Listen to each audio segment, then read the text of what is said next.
नमस्कार दोस्तों आज के समय में आंतों से संबंधित बीमारी बहुत तेज़ी से फैल रही है।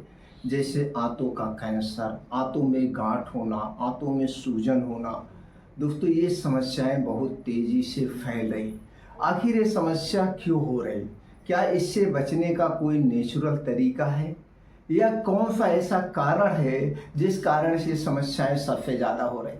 दोस्तों आज के वीडियो में हम अपने खुद के 30 साल के एक्सपीरियंस आपसे शेयर करें। दोस्तों हम मेडिकल के क्षेत्र में 1990 से हैं, यानी मिला के 35 साल का एक्सपीरियंस है। उस एक्सपीरियंस के आधार पर हम आपको बताएंगे दोस्तों डेली हमारी रूटीन में कौन सी चीज़ें होना चाहिए, कौन सी ऐसी खाने पीने की चीज़ें हैं जिनके कारण आंतों की समस्याएं सबसे ज़्यादा फैल रही। तो चलिए पहले कारण को समझते हैं, फिर बचाव के उपाय जानते हैं और दिनचर्या के बारे में जानते हैं। दोस्तों अगर आप चाहते हैं आप पूर्ण रूप से स्वस्थ रहें, आपकी आंतें स्वस्थ रहे, तो सबसे पहले घर से बाहर की जितनी भी बनी हुई चीज़ें हैं, चाहे वो मीठी चीज़ हो चाहे वो तीखी चीज़ हो, इसे खाना बंद कर दीजिए।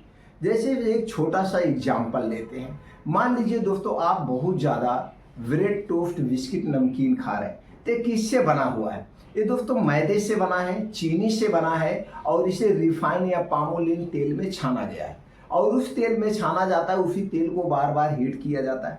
ना तो हमें दोस्तों चीनी से कुछ मिलता है, ना तो मैदे से कुछ मिलता है, ना तो रिफाइन किए गए तेल से। इनसे सिर्फ मिलता है तो मोटापा मिलता है, पेट से संबंधित बीमारियां मिलती हैं। इनमें ना तो कोई प्रोटीन पाया जाता है, ना तो कोई विटामिन पाए जाते हैं, ना तो फाइबर पाया जाता है। अब इसमें फाइबर ना होने के कारण इसे खाने से हमारे आंतों में दूषित पदार्थ जमा होने लगते हैं।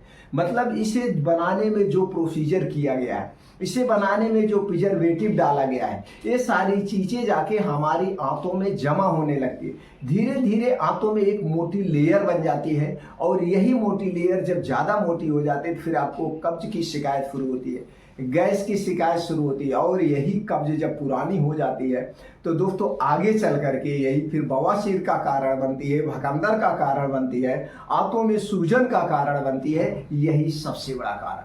तो सबसे पहले तो हमें घर से बाहर की बनी हुई जितनी भी चीज़ें, चाहे वो छोटी दुकान पे बनी हो, चाहे बहुत बड़ी दुकान पे बनी हो, चाहे फिर बहुत बड़ी फैक्ट्री में ही क्यों ना बनी हो, हमें नहीं खाना चाहिए। दोस्तों नोट कर लीजिए, खाने से पहले आप देख लीजिए कौन कौन सी ऐसी चीज़ें हैं जिनमें चीनी का प्रयोग किया गया है, मैदे का प्रयोग किया गया है, उन्हें कभी मत खाइए। अगला चीज़ है वो है शराब। शराब दोस्तों आंतों के कैंसर का सबसे बड़ा कारण है, लीवर के कैंसर का सबसे बड़ा कारण है, किडनी की बीमारी का सबसे बड़ा कारण है।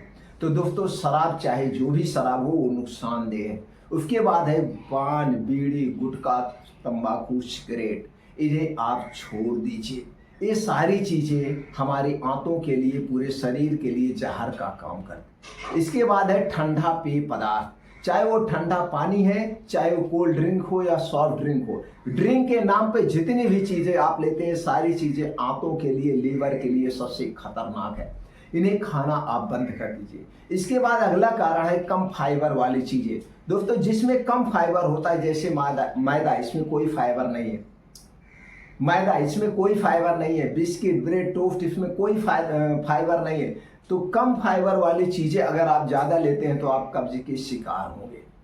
इसके बाद होता है दोस्तों निष्क्रिय शरीर। अगर आप योगा एक्सरसाइज भी नहीं कर रहे हैं, मॉर्निंग वॉक भी नहीं कर रहे हैं, तो हमारी जो आंतें हैं इनकी एक्सरसाइज मूवमेंट नहीं हो पाता है, तो इसके कारण भी कब्ज की शिकायत होती है।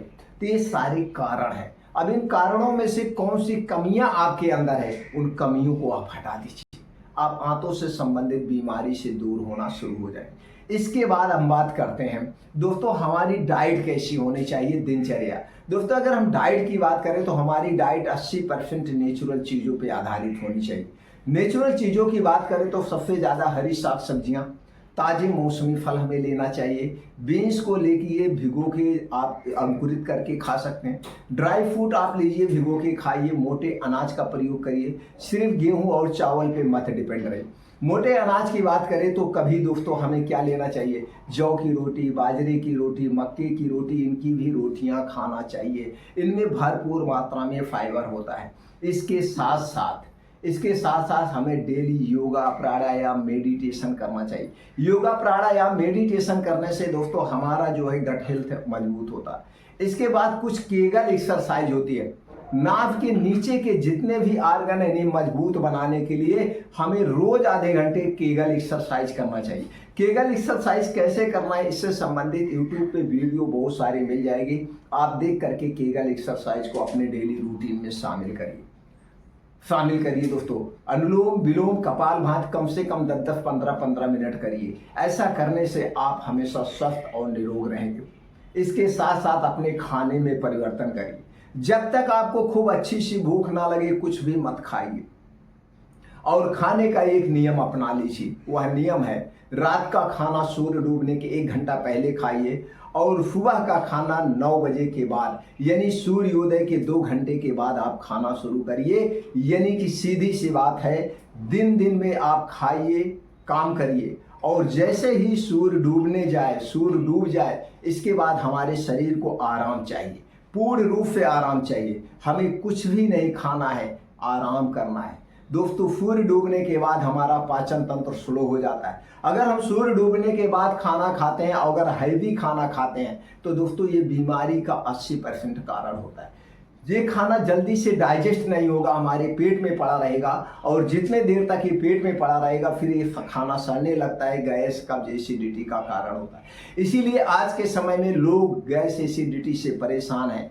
सूर्य डूबने के बाद जब हैवी खाना आप लेते हो, और दोस्तों आज की हम बात करें तो अक्सर घरों में 9 बजे से 1 बजे के बीच रात में खाना खाया जाता है। ये खाना आप नहीं खा रहे हैं, ये बीमारी को निमंत्रण दे रहे हैं, ये बीमारी को बुला रहे हैं, तो फिर बीमारी का सबसे बड़ा यही कारण है। इसलिए ये सारी लाइफ स्टाइल चेंज करिए। रात का खाना सूर्य डूबने के पहले खाइए, सुबह का खाना 9 बजे के बाद खाना शुरू करिए। ये 15 घंटे की जो डेली आप फास्टिंग करते हैं, यही 15 घंटे की डेली की फास्टिंग आपके शरीर को पुनर्जन्म देगी, यानी आपका शरीर अपने आप को रिपेयर करेगा।